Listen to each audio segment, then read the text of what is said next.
putting these ideas out, and I've been at this for 48 years now, but you have done more in the last 10 years or so that you've been out the front lines of this battle.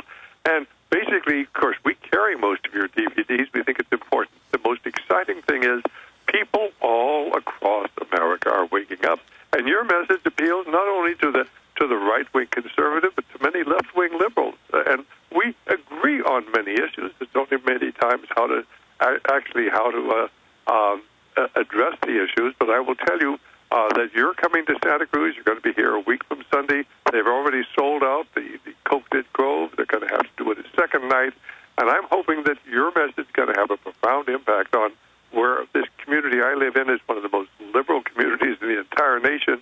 And yet you have so many supporters here. That's really what's so amazing to me, and I think you're doing a great job. And I applaud what you're doing, appreciate so much what you're doing, and the other people, the Joyce Rileys, Butch Paws, the other people out there. But you're leading the way, and God bless you for it. Well, I mean, not just getting you to comment on Alex Jones. I mean, the platform we've built, the radio show, the films. I mean, most of the films I produce now don't even have Alex Jones in it, and I'm the director. It's got Dr. Stan Monteith. It's got Lord Moncton. It's got Joel Skousen we just interviewed. It's got Ron Paul.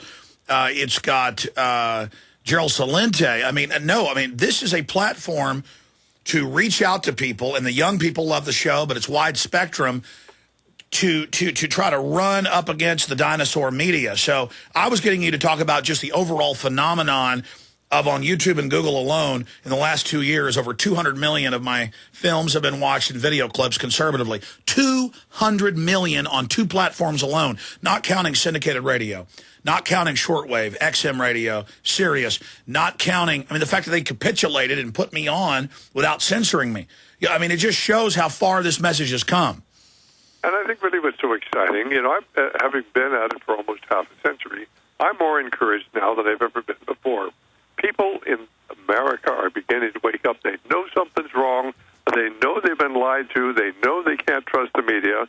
And now they're going to alternative media, and so many people are listening to your programs and the other programs there on Genesis. Genesis is doing a great job of waking people up, and now I just comment that there is a vehicle by which you can actually tune in on your telephone and listen to Alex Jones 24 hours a day there. The mechanisms that we have, thanks to Ted Anderson and Genesis, of reaching more and more people is great. That's right. People are waking up, and this is really the basis of the whole Tea Party movement. The trouble is most of the Tea Party movement people don't understand it all, and unfortunately, why the other side has infiltrated the Tea Party and is trying to take its leadership over, and I hope we're not going to let them. Just to be specific, at GCNlive.com, they have the iPhone app. Sometimes Genesis has 3 shows going at once. You can listen to the hundreds of radio shows. I talked to Ted this week. Do you know how many AM and FM affiliates GCN Radio Network now has? He told me over 400, which is really exciting. Yeah, over 400. I mean, it's given Talk Radio Network a run. And that's why Clear Channel shows would have me on as a guest and others, because I guess they thought they could mix it in with other stuff and kind of make fun of it. Now the word's been sent out, do not have Alex Jones on. I mean, Glenn Beck's told people don't go on Alex Jones's show. The people that are trying to doppelgang us, the people that are trying to basically create counterfeits of what we're doing, they are really starting to get scared. And here we are. I'm doing it for $2 million a year. It's over $2 million to run this operation. Thank God people support us to do it. I know it costs you, I don't know what, but I know it's a lot to do what you do. Because the dollar ain't what it used to be. But the fact that Glenn Beck's being paid $50 million one way or another every year, Forbes reports that it's around $48 million, $50 million. And here we are in the aggregate almost reaching as many people as he can with a super hardcore message that's unadulterated for $2.2 million a year. That's got to scare the system, and that's why Barack Obama and others are openly calling to censor the Internet. You're absolutely right. But people are waking up, and we've got to keep giving them the answers and explaining them that what's going on today is not happening by accident. This is all happening by design. And there is a master plan, and we've got their writings where they tell us exactly what they're doing. And the information is there. We just need to get people to listen. They start out listening. They're afraid. They think we're crazy, and before long, they're afraid we're not. Well, Dr. Monteith, when we interviewed you, you had the flu a few months ago out in California, or about 6 months ago, and you were still powerful. You were having to, literally on the couch, completely sick, going and throwing up during breaks, but you gave them 3 hours, and you are really fired up tonight. 48 years fighting the globalist. You know, I'm going to give you the floor for the next 15 minutes to talk about the state of the world, the master planners, how we beat them. And I'm going to turn the mic off and sit back and give you the floor, 10, 15, 20 minutes, whatever you want. I want you to have the floor and talk about the state of the world today. Again, I mean, I'm not trying to toot our horn. I wish we were wrong.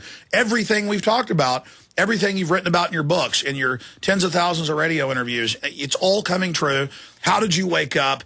You know, where are we going? What's your message to people about getting involved right now? This is the critical juncture. Dr. Stan Monteith of RadioLiberty.com, you have the floor. Well, thanks very much, Alex. Well, basically, I want to try to get people to understand that what is taking place in America is not happening by accident. There's an organized, intentional effort to destroy the economy of our country. Now, how can I make that statement? I've read the plan. Where can you get the plan? It's called the Earth Charter. It was written by Stephen Rockefeller, who's the nephew of David Rockefeller. And if you honestly believe that Bill Gates and certainly Warren Buffett are the two wealthiest people in the United States, why, you've been reading Time magazine too long. The real power belongs to the Rockefeller family. They've been around for almost 100 years, and basically the Rockefeller family dominates. They could dominate Chase Manhattan Bank. David was the president of Chase Manhattan Bank for many years. Now it's J.P. Morgan Chase. They control Citigroup. They control certainly the major pharmaceutical companies. They control Exxon and Chevron. They control our major corporations. And, of course, David Rockefeller's Trilateral Commission controls our government. How can I make that statement? Well, you go back and you read Barry Goldwater's book with no apologies, and we actually offer that through my ministry. We have second-hand copies.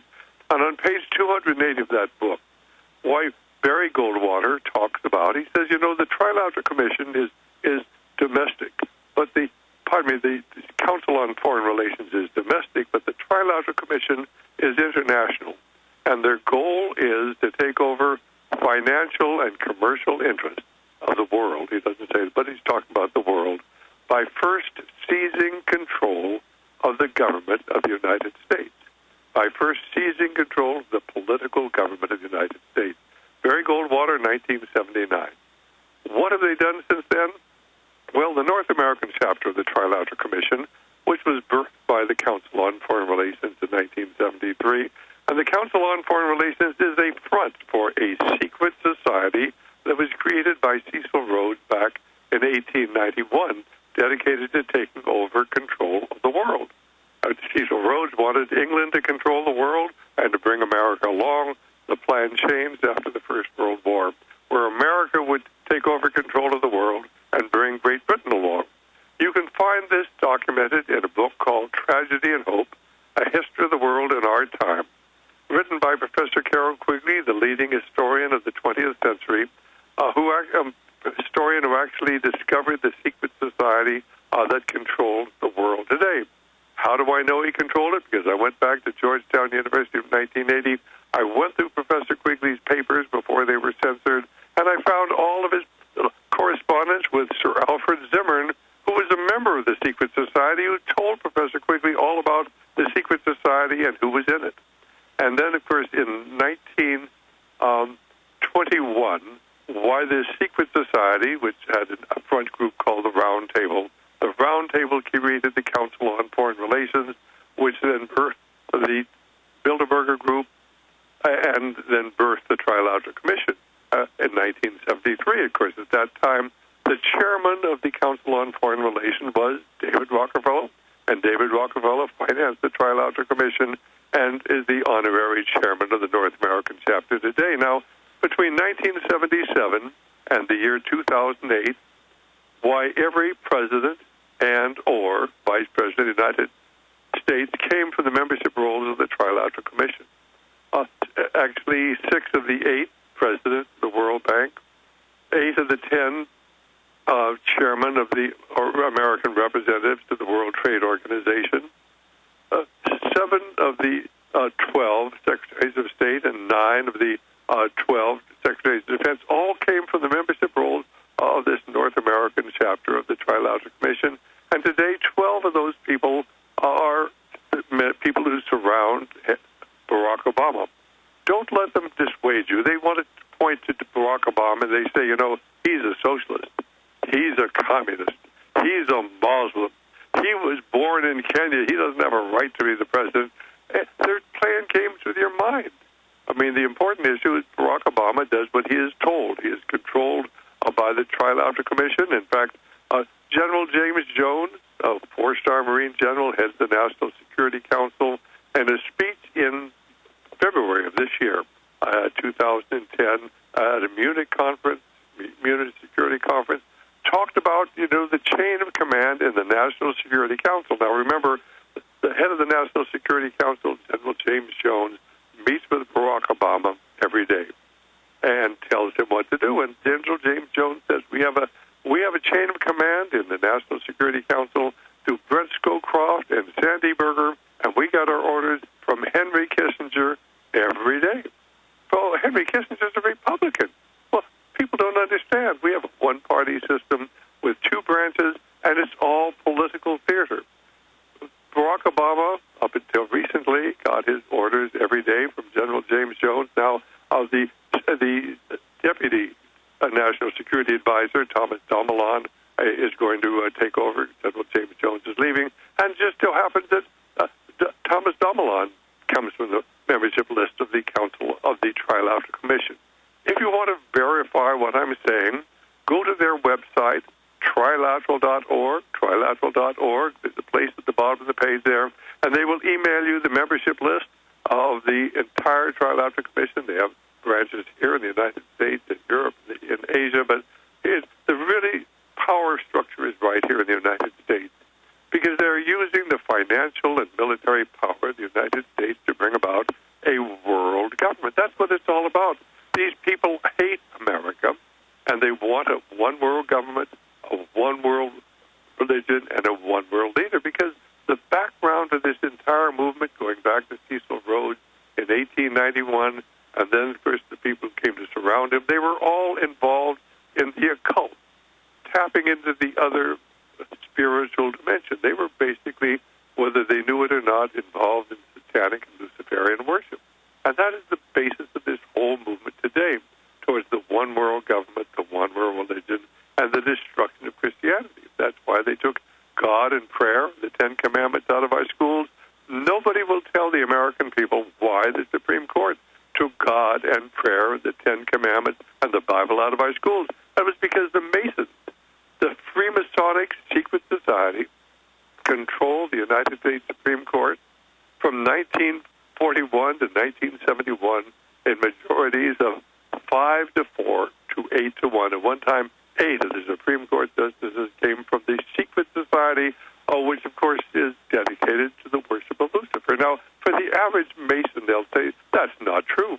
But the average Mason doesn't understand Masonry. They've never read the writings of the man named Manly P. Hall, who, when he died in the early 1970s, was named by the Scottish Rite magazine at that time as Masonry's greatest philosopher. And if you read the writings of Manly P. Hall, and we're speaking now his writings called Lectures in Ancient Philosophy, he will tell you that Masonry is a fraternity within the fraternity, an outer fraternity of men who are having a good time, want to do good, they're good patriots, but an inner fraternity of men who study the Ancorum and An Canorum. And if you don't know what that means, don't feel bad. I had to look at the dictionary myself, and it's the secret and the secret of secrets. And what is the secret? Well, the secret is that Lucifer is God. This is a Gnostic religion. If you read Albert Pike's writings, why he will tell you that this is a Gnostic religion, and the same religion that certainly is laid out in the Kabbalah, laid out by the Gnostics, laid out by the Templars, laid out by the Rosicrucians, laid out in the Illuminati and the Masonry. Masonry is a Gnostic religion. Now, certainly you go up on the internet and go into Gnosticism, understand they believe there are two gods. One God, the God of the Bible, the inferior God, the superior God is Lucifer because he gives you total freedom. And until you understand this is a spiritual battle being fought on a political, ideological, and cultural battlefield, you can't understand anything that is going on in